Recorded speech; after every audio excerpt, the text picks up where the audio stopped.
we find ourselves in a lot of situations where there's huge pressure for short-term sales, and it's one of the things that we try and convince our clients that as much as you can, those two things should not be one or the other. It should not be brand building or doing sales.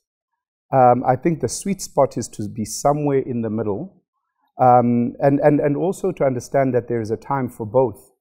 I think one of the biggest things that we try and tell our clients is that why don't we, you know, so many of us are speaking so loudly at the consumer, and oftentimes it's based on the internal pressures that we have.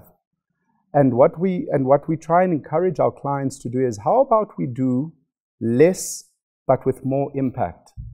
Because to the consumer, they don't know the difference between a sales campaign and a brand campaign. For them, it's just the brand showing up.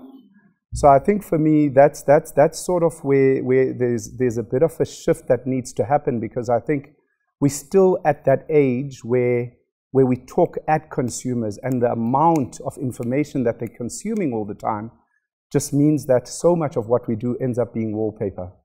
Whereas you could take that and say, how do we turn this? How do we have 2 strong bets per year or 3 strong bets per year?